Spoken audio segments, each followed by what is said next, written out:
que le monde ait jamais connues. Les nuages transportent du strontium, du césium et du plutonium sur des milliers de kilomètres, jusqu'en Suisse. On procède à des travaux d'extinction. Au risque de leur vie, ces hommes creusent un tunnel pour permettre la construction d'une dalle de béton qui doit empêcher l'effondrement du réacteur.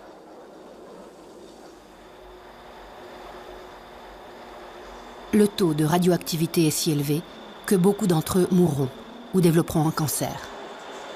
Ce n'est que plusieurs jours après la catastrophe que ces images parviennent en Suisse. L'ancien conseiller fédéral, Léon Schlumpf, était alors ministre de l'Énergie. C'est quelques jours après la catastrophe, fin avril, début mai, qu'on a reçu les premières informations. Pas en provenance du RSS, mais par le biais de la Suède. Ils avaient apparemment constaté une augmentation de la radioactivité. Là, on a subitement appris que c'était peut-être une centrale ukrainienne qui pouvait être à l'origine de ce phénomène. On n'a pas eu d'informations plus précises, pas même de la part de l'URSS, ce qui fait que les premiers jours, on ignorait ce qui s'était passé et l'importance de la catastrophe. On ne pouvait pas juger de l'impact que ça pourrait avoir sur nous en Occident.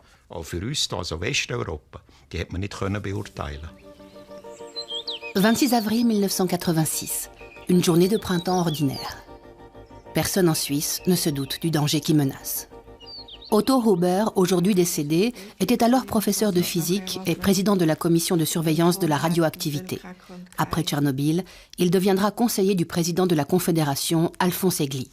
Sa femme est médecin. Oui, je m'en souviens très bien. C'était le jour du mariage de notre fille aînée. Mais on ne savait absolument rien. On a fêté toute la nuit et le lundi, mon mari est parti à Fribourg, comme d'habitude.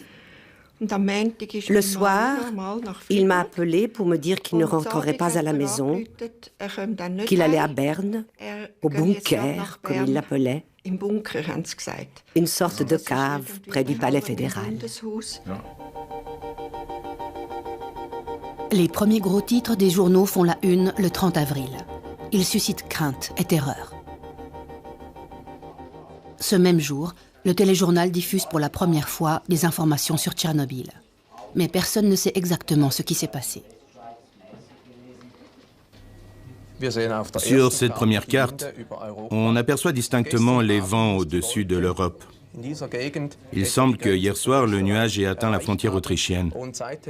Depuis, il s'est dirigé rapidement vers la Suisse. Avant l'accident du réacteur, le professeur Huber avait déjà installé plusieurs stations de mesure de la radioactivité. En ce qui concerne la radioactivité, on était mieux préparé que ce qu'on a pu dire. On avait des points de contrôle partout et des instruments de mesure d'échantillons. On a fait des analyses et on a transmis les résultats.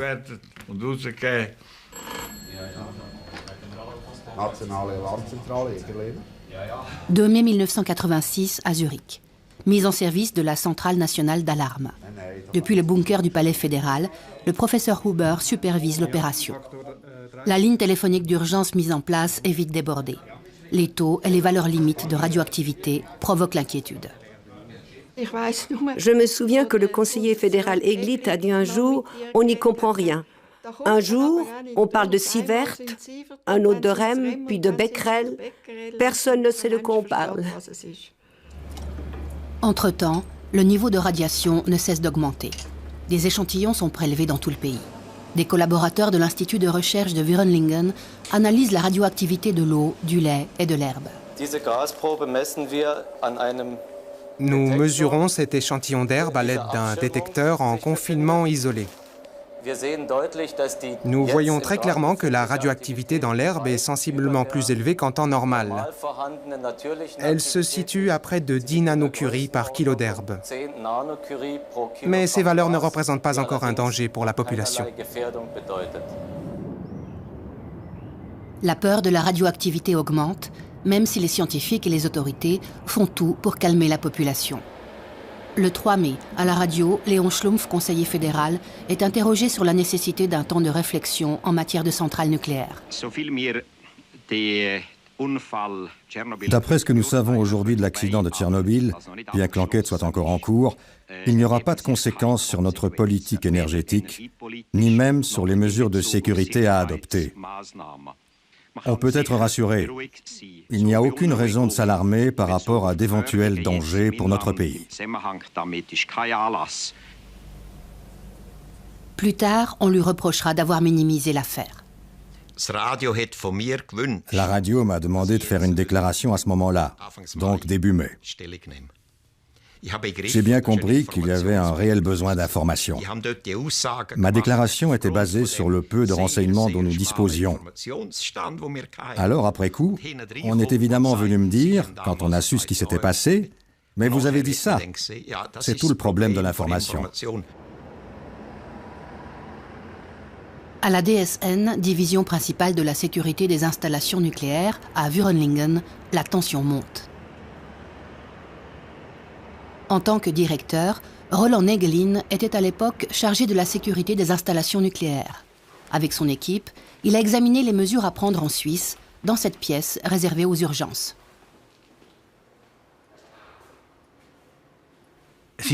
Pour nous autres spécialistes, ça a été un choc. On savait en théorie que quelque chose de semblable pouvait se produire. Mais que ça ait vraiment lieu, c'était autre chose. Cet accident se situait à la limite supérieure de ce que l'on pouvait imaginer. En Biélorussie et en Ukraine, aujourd'hui encore, des millions de personnes vivent dans des régions contaminées par la radioactivité. Pour elles, il ne fait aucun doute que Tchernobyl est la cause de leurs nombreuses maladies. Les premières victimes des radiations sont décédées peu après la catastrophe. Volodya Pravik, 24 ans, capitaine des pompiers, a été le premier à recevoir la distinction de héros de l'Union soviétique pour ses mérites lors de l'explosion du réacteur. Sa mère vit dans la région de Kiev. Elle ne parvient pas à oublier son fils. Après son intervention, il a été transporté par avion dans une clinique spécialisée de Moscou. Quand j'ai rendu visite à mon fils à l'hôpital de Moscou, il marchait de long en large dans sa chambre. Je lui ai demandé pourquoi il était tellement brûlé. Il était brun foncé, il avait des graves brûlures aux mains. Je lui ai dit « Pourquoi tes mains sont tellement brûlées ?» Il m'a répondu « Tu sais maman, quand j'ai grimpé sur le toit du réacteur, j'ai tout de suite compris qu'une énorme catastrophe s'était produite. Des morceaux de graphite brillaient partout. On a essayé de les éteindre, puis après on les a jetés depuis le toit.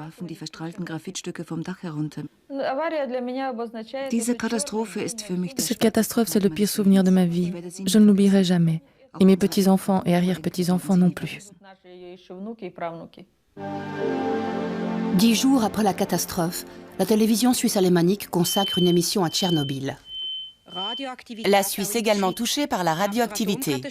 Après la catastrophe nucléaire de Tchernobyl, il n'y a plus qu'un seul sujet de conversation. Combien de substances nocives sont-elles parvenues jusqu'à nous? Peut-on encore boire notre lait et manger nos légumes? Ce ne sont que 2 des questions que nous nous posons tous. Voilà pourquoi la DRS a réalisé ce programme spécial. Environ 1000 appels ont pu être traités, qui parfois ont pu recevoir une réponse de la part de nos reporters. À 18 et 19 heures, nous avons accueilli des experts dans notre studio. Ils ont pu répondre à un grand nombre d'interrogations. Mais pour beaucoup de ces questions, il n'est simplement pas possible de répondre par oui ou par non. Nous sommes dans une situation que nous n'avions pas du tout envisagée.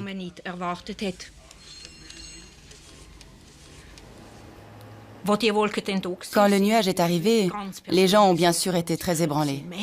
On ne voyait rien, on ne sentait rien, mais on savait que quelque chose de dangereux était là, que ça pouvait provoquer des cancers. On a reçu un nombre considérable d'appels de la part de gens qui ne savaient pas ce qui était vrai et ce qui ne l'était pas, qui voulaient des conseils pour leur vie quotidienne. Madame Lotti Marti nous demande « Les poules aiment picorer l'herbe, les œufs sont-ils radioactifs ?» Monsieur Herman. Pour l'instant, je n'aurai aucune réticence à manger des œufs. Non, vous n'avez pas besoin de jeter votre rhubarbe à la poubelle. La radioactivité se présente sous forme de poussière à la surface de la plante. En la lavant et en l'épluchant, on élimine la radioactivité. Selon toute vraisemblance, les yaourts sont déjà chargés en iode et en césium. Les mesures n'ont pas encore été effectuées. Elles le seront ce soir.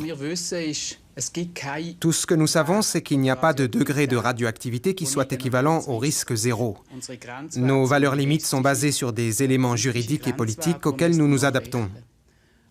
Mais avec les personnes sensibles, les enfants en bas âge, les nourrissons, les femmes enceintes, celles qui allaitent, il faut être très prudent. J'avais par exemple une amie à Bâle qui était enceinte et qui trouvait effrayant de ne pas savoir ce qu'elle pouvait manger, si ça n'allait pas avoir des conséquences sur son enfant. Oui, je m'en souviens bien. Les recommandations des autorités faites aux enfants et aux femmes enceintes de ne pas boire du lait frais provoquent de l'inquiétude. L'auteur de ces recommandations, le professeur Huber, s'était lui aussi fait conseiller par son entourage.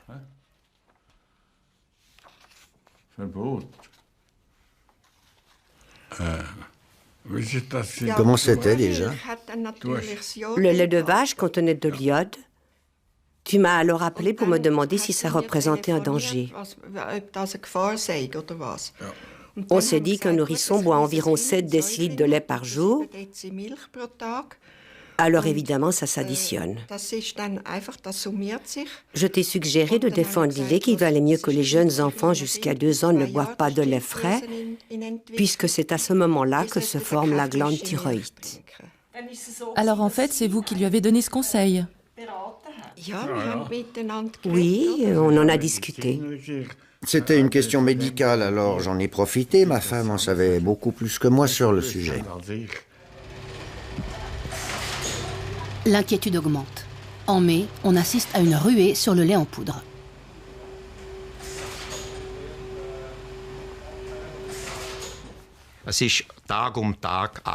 La tension devenait chaque jour plus forte. Nos inquiétudes grandissaient jour après jour. Grâce aux stations de contrôle réparties en Suisse, nous nous sommes rendus compte que la radioactivité avait aussi augmenté dans notre pays, ce qui nous créait beaucoup de soucis.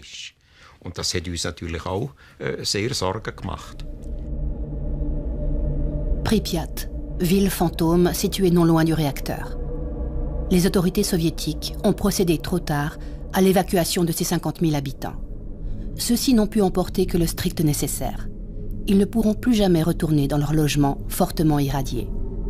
Depuis 20 ans, toute vie a disparu de ces lieux.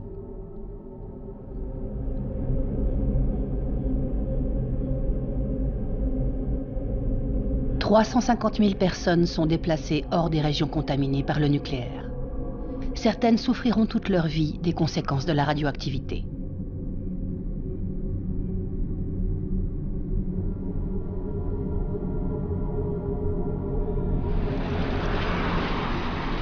Après la catastrophe, dans la zone d'exclusion autour du réacteur, des travaux de décontamination fébrile s'attaquent à l'ennemi principal, la poussière radioactive.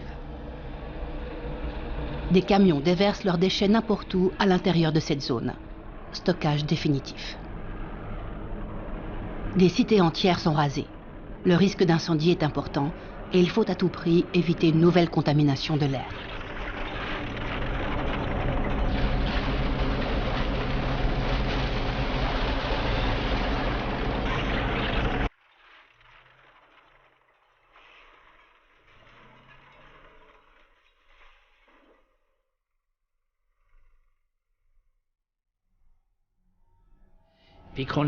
J'étais consterné, complètement abattu.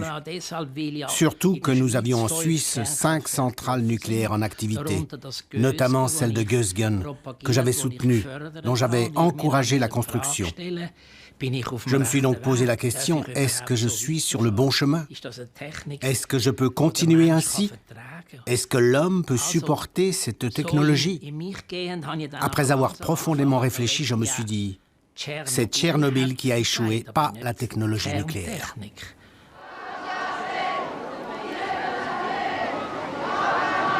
En juin 1986, le Conseil national se réunit pour une session spéciale consacrée à Tchernobyl.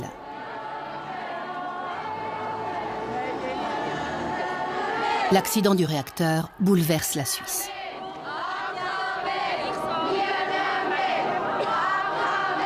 Une question essentielle se pose. La Suisse peut-elle ou doit-elle renoncer à l'énergie nucléaire? En 1983, les économies d'énergie drastiques proposées par le conseiller fédéral Léon Schlumpf avaient été rejetées. Mais le ministre doutait de toute façon de leur impact réel. La conséquence que nous devons tirer est que malgré des mesures d'économie drastiques dans le domaine de l'électricité, nous continuerons à être confrontés à une augmentation de la consommation.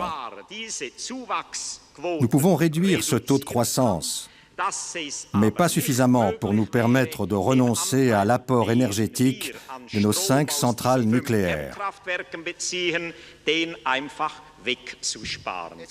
Au cours de cette même session, Helmut Hubarer, président du Parti socialiste, défend le point de vue des opposants.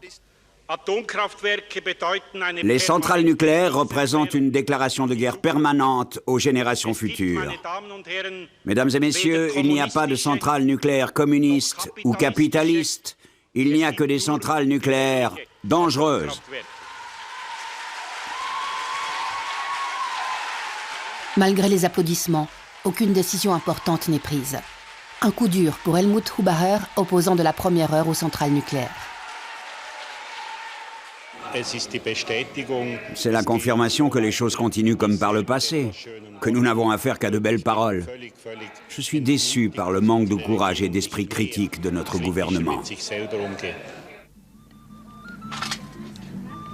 En 1975, 11 ans avant Tchernobyl, Hubacher militait déjà aux côtés des premiers occupants du site de Kaiser Augst. Les travaux d'excavation de la nouvelle centrale atomique venaient de commencer.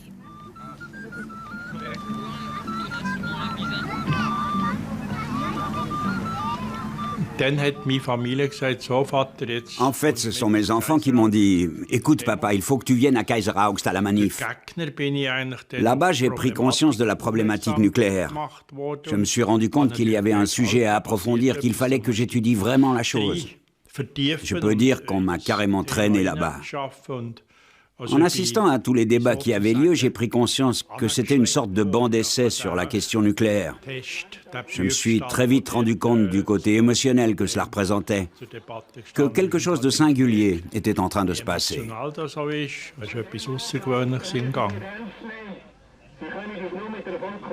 Durant les années qui suivent, les participants aux manifestations antinucléaires sont de plus en plus nombreux, à Kaiser Augst comme à Gösgen. Bien avant Tchernobyl, l'énergie atomique subit les feux de la critique, notamment à Gösgen en 1977, lors de la marche de protestation de la Pentecôte. Nous manifestons contre la politique du fait accompli.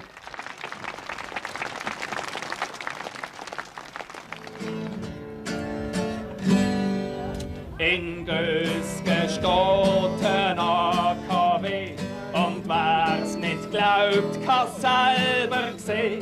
Die Fragen ist nicht lang und setzen sie in Gang.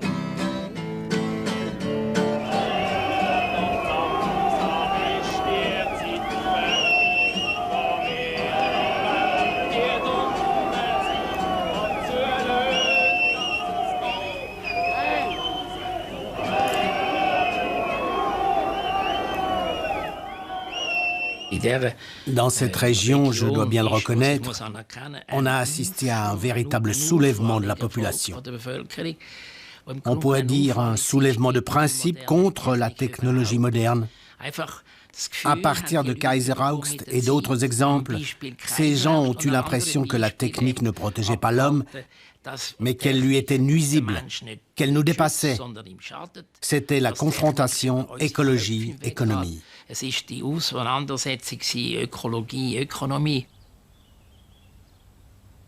La nouvelle technologie s'impose malgré les oppositions. En mai 1981, Gösgen est inauguré officiellement par Michael Cohn, directeur de son conseil d'administration. Nous ne misons pas exclusivement sur le nucléaire. Mais avec Gösgen, nous présentons une solution pratique et responsable. Il faut savoir que ces 5 centrales nucléaires représentaient environ 40% de la consommation d'électricité suisse.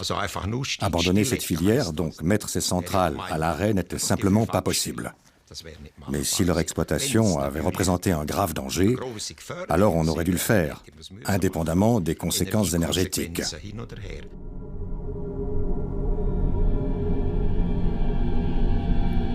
Au cours des semaines et des mois qui suivent la catastrophe, près de 800 000 ouvriers, surnommés les liquidateurs, sont mobilisés à Tchernobyl. Ils éteignent l'incendie, charrient des sacs de sable, déblaient les décombres et construisent le sarcophage, une gigantesque enveloppe de béton autour de l'installation calcinée et fortement radioactive. Aujourd'hui, beaucoup d'entre eux souffrent de leucémie, de problèmes cardiaques et de troubles du sommeil. Jusqu'en 2005, 125 000 liquidateurs sont décédés, selon la plus grande étude indépendante qui collecte les données scientifiques du monde entier. Juin 1986, la plus grande manifestation antinucléaire de tous les temps se déroule à Gösgen. 30 000 personnes exigent l'arrêt de toutes les centrales nucléaires de Suisse. Les familles sont nombreuses, l'ambiance est paisible. L'acceptation du nucléaire est au plus bas.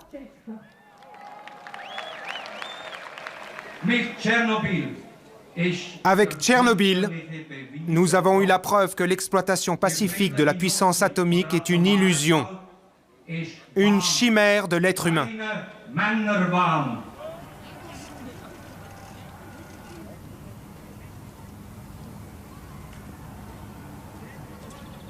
Entre les risques et les bienfaits de nos centrales, il faut peser le pour et le contre. Les autres moyens de production énergétique comportent aussi des risques. Nous disposons de moyens suffisamment bons pour contrôler la sécurité des installations suisses, et les personnes qui ont examiné la situation au sein de la DSN ont toutes été d'avis que l'on pouvait prendre la responsabilité de poursuivre l'exploitation de nos centrales. Quand on est venu nous dire qu'il fallait sortir du nucléaire, donc fermer définitivement les 5 centrales nucléaires suisses, je me suis tout de suite demandé à quoi ça pouvait servir du point de vue de la sécurité. Puisque nous avons autour de nous, dans un rayon de 2000 km, 200 centrales nucléaires en activité. Cela veut dire qu'il ne s'agit pas de sortir du nucléaire, mais d'entrer dans une philosophie de sécurité internationale, tant dans le domaine technique que dans celui de la sécurité, donc de ne surtout pas y renoncer. Ce dialogue, des experts venus du monde entier s'efforcent de l'entamer en août 1986 à Vienne, au cours d'une réunion de l'Agence internationale de l'énergie atomique. Pour la première fois, les Russes fournissent des informations détaillées sur l'accident et sur les caractéristiques des réacteurs, de type RBMK, en service à Tchernobyl. Roland Neglin y participe avec une délégation suisse. L'instabilité à certains régimes de fonctionnement, caractéristique de ce type de réacteur russe, a été une des causes principales de l'explosion avec les défaillances humaines. Aujourd'hui encore, 12 grands réacteurs RBMK sont en service en Russie et en Lituanie. Monsieur Negelin, est-ce qu'aujourd'hui un réacteur du genre de celui de Tchernobyl serait autorisé en Suisse ? Non, nous n'aurions pas autorisé sa construction autrefois et nous ne l'autoriserions pas aujourd'hui. Ce type de réacteur n'est pas équipé d'éléments de sécurité obligatoires chez nous. Et la description que nous venons de recevoir nous en fournit la preuve. Tout cela s'est développé sous le titre général de « culture de la sécurité ». Durant les années qui ont suivi, on a assisté à la mise sur pied d'une très large palette de mesures qui ont eu des répercussions sur les centrales nucléaires dans le monde entier.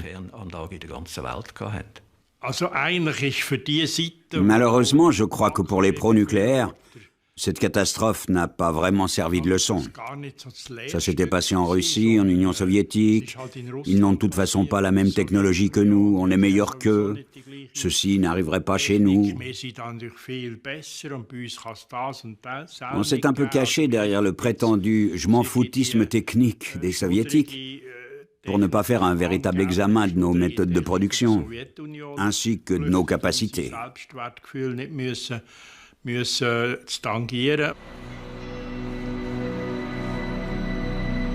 Tessin est le canton le plus touché par les retombées radioactives.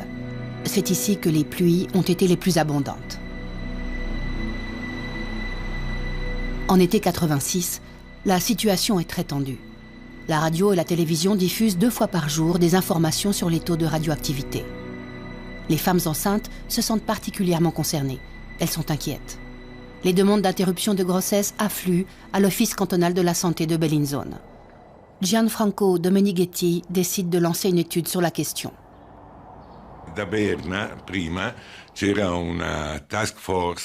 À Berne, on avait mis sur pied un groupe de travail spécial qui avait pour mission d'informer la population sur les dangers dus à l'accident du réacteur. Il disait qu'il pouvait y avoir un rapport entre la radioactivité et des malformations possibles du fœtus. Ce graphique montre le nombre d'interruptions de grossesse entre 1984 et 1988, mois après mois. On voit très clairement qu'en juin 1986, par rapport à la moyenne représentée par cette ligne noire, les interruptions de grossesse ont augmenté de 60%. Ce résultat statistique confirme, chiffre à l'appui, qu'une forme de panique s'est propagée parmi les femmes enceintes dans ce canton.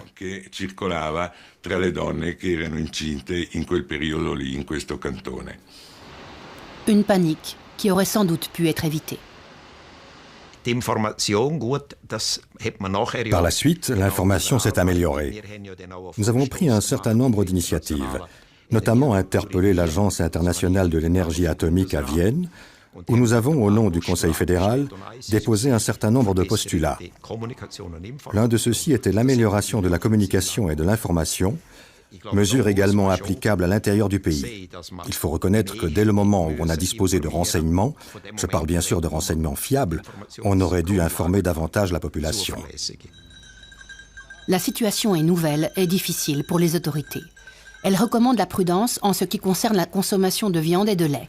De fait, les doses de radiation ne sont pas alarmantes.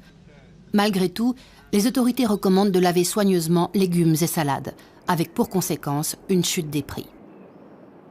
Les Suisses diminuent leur consommation de salade d'un quart et celle d'épinards de moitié. Les autorités sont confrontées à un nouveau problème. Des producteurs en colère exigent de la Confédération une indemnisation de l'ordre de plusieurs millions de francs. C'est uniquement dans les champignons et dans certains poissons du Tessin que le taux de radioactivité est critique. Les pêcheurs du lac de Lugano sont frappés d'une interdiction totale de la pêche. 2 ans après Tchernobyl, les valeurs de radioactivité en Suisse sont revenues à la normale. Mais l'accident n'est pas oublié. Un groupe d'experts examine la possibilité de sortir du nucléaire. Publiée en 1988, leur étude aboutit à la conclusion que l'abandon du nucléaire est réalisable, mais uniquement à condition d'appliquer une politique d'économie stricte et de promouvoir une utilisation efficace de l'énergie. Les résultats de cette étude suscitent un débat animé. Mais elle n'a que peu d'influence sur la politique énergétique. C'est alors que se produit ce que personne n'attendait. Les politiciens bourgeois entendent mettre fin au projet de centrale nucléaire de Kaiser Augst, initié 20 ans plus tôt. Même si on est convaincu que ce projet doit être réalisé, et toutes les personnes présentes ici ne sont pas celles qui sont responsables du blocage actuel de ce chantier, au contraire, elles étaient toutes de l'avis que cette centrale devait être construite. Il faut bien convenir, si on est réaliste, que ce projet ne peut pas être concrétisé, qu'il doit donc être abandonné et enterré.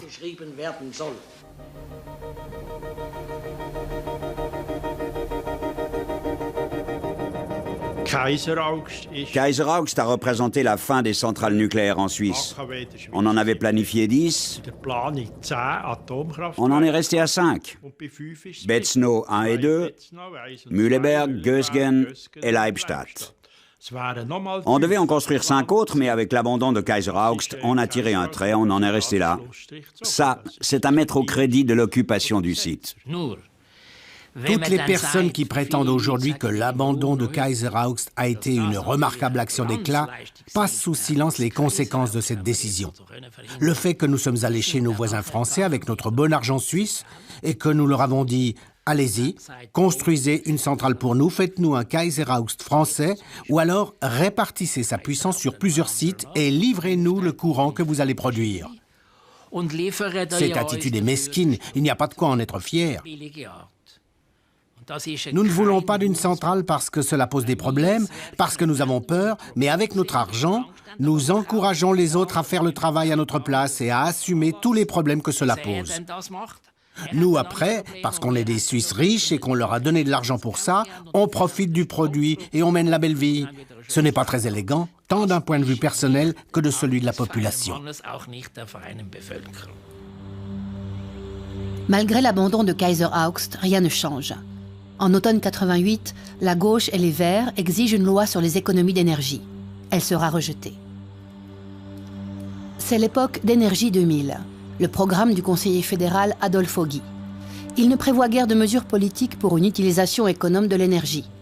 En revanche, en octobre 88, le nouveau ministre de l'Énergie lance un appel au bon sens de chaque citoyenne et citoyen. Cuire son œuf en prenant conscience de l'énergie utilisée, telle est la devise d'Ogi. Sa campagne sur l'énergie récompense d'un bravo celui qui économise chez lui à la maison.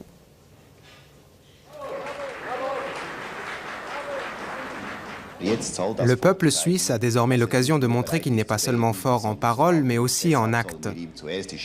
C'est pour cela que nous lui donnons la possibilité d'agir de son plein gré pour améliorer les choses dans le domaine énergétique. Pour les opposants aux centrales nucléaires, ces actions d'économie individuelle ne vont pas assez loin. Ils veulent sortir du nucléaire. Helmut Hubacher est membre du comité d'initiative. L'initiative Sortir du nucléaire nous semble être une proposition active pour modifier la politique énergétique.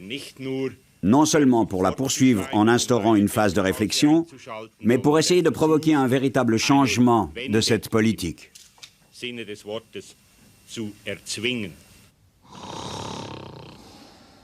En automne 90, l'initiative pour l'abandon du nucléaire est soumise au peuple, ainsi que l'article sur l'énergie et l'initiative du moratoire.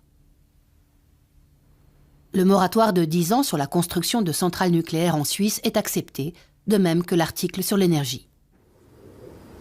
En revanche, l'abandon du nucléaire est rejeté. Une demi-victoire seulement pour les opposants aux centrales nucléaires. La consommation d'électricité continue d'augmenter.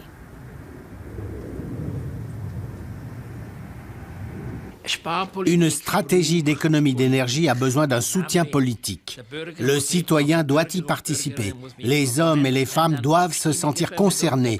Le jour de la votation, quand les gens doivent décider s'ils veulent ou non un nouvel impôt et que la majorité dit non, eh bien si cette majorité l'emporte, là, on est bien obligé d'accepter le verdict, d'accepter l'homme tel qu'il est. Moi, je prétends que nos amis les Verts font une erreur fondamentale, celle de s'adresser à l'homme tel qu'il devrait être, ce qu'il n'est pas.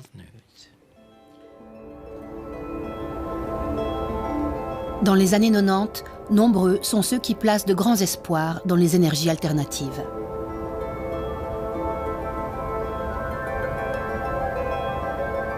Selon les dernières prévisions, leur contribution à notre approvisionnement en électricité pourrait augmenter de 3% aujourd'hui à 10% d'ici 2035.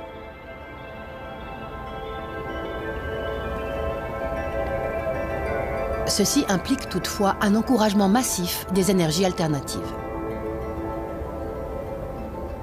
Le Parlement n'a jamais réussi à se décider pour une politique énergétique cohérente.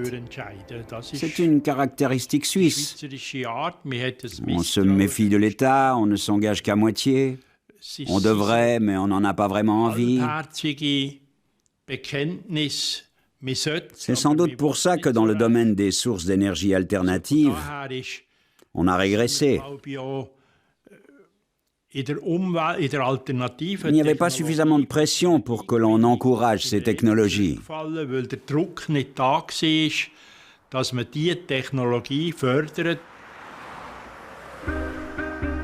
Plus de 20 ans ont passé depuis Tchernobyl. En Suisse, la consommation d'électricité et de pétrole ne cesse de croître. Les réserves en or noir diminuent et le robinet d'approvisionnement en gaz naturel pourrait être coupé. Le CO2 influence le changement climatique.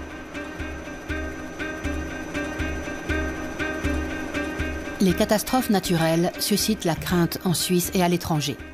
Elles font apparaître l'énergie nucléaire sous un jour plus favorable.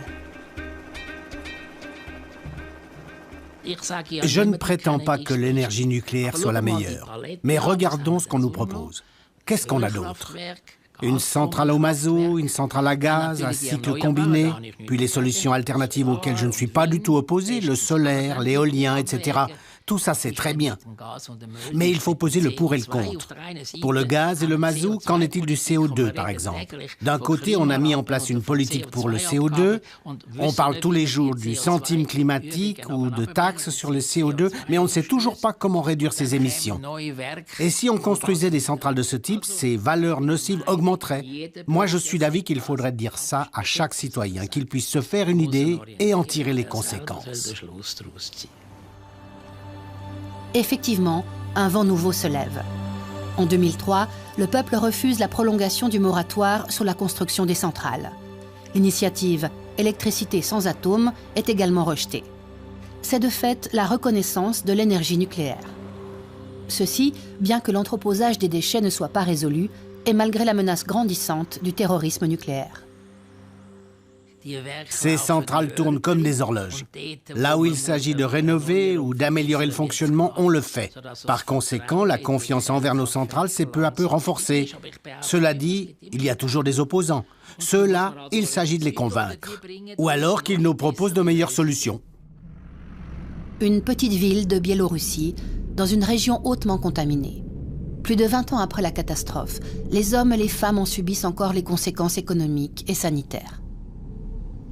La plus grande partie de la radioactivité est ingérée avec la nourriture.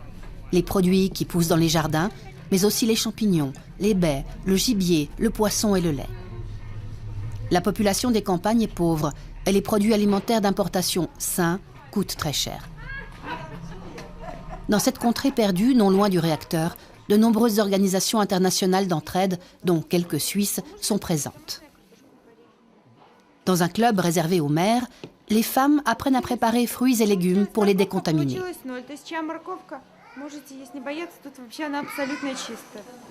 Ici, elles peuvent faire contrôler le taux de radioactivité des légumes de leur jardin. Après la catastrophe, la clinique de la ville biélorusse de Gomel a enregistré une augmentation dramatique des cancers de la thyroïde chez les enfants.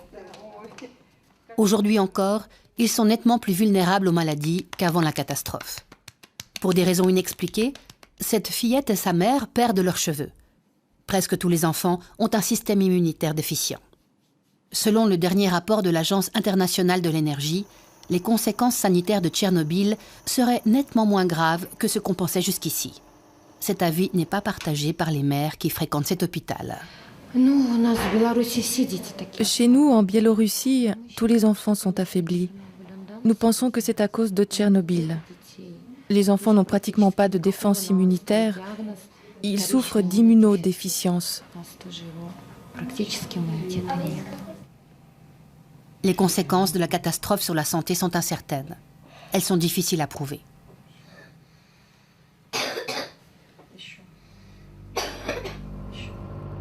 Entre 1991 et décembre 2000, tous les réacteurs de Tchernobyl ont été définitivement arrêtés. Le sarcophage menace de s'effondrer. On prévoit de construire une immense enveloppe protectrice pour recouvrir cette ruine extrêmement dangereuse. Un projet de visée à plusieurs milliards de dollars, financé par la communauté internationale, dont la Suisse.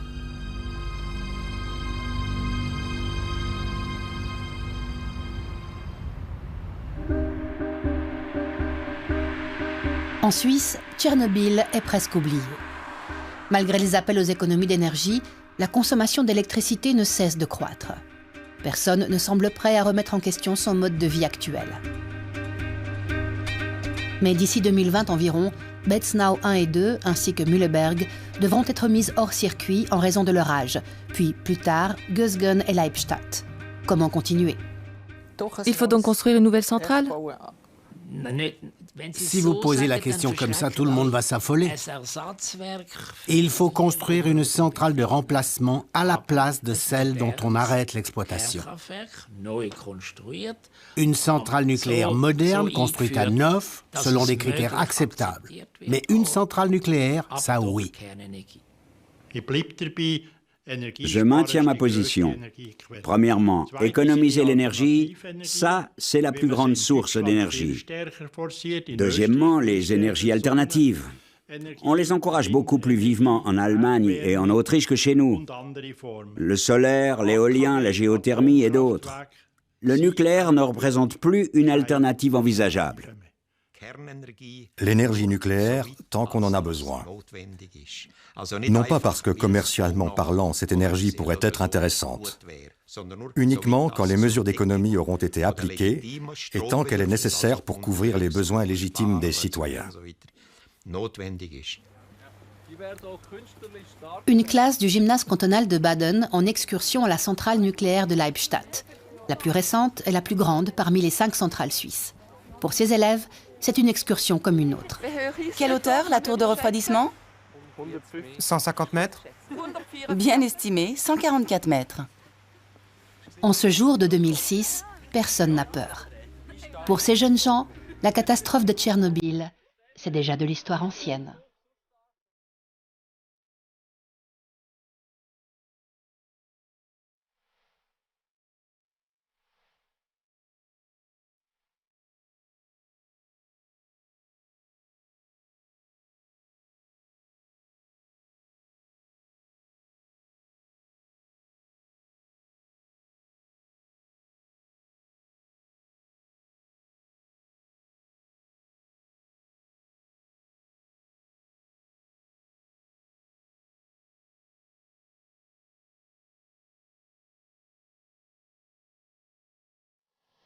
Vous souhaitez revoir ce documentaire ou le faire connaître à vos proches?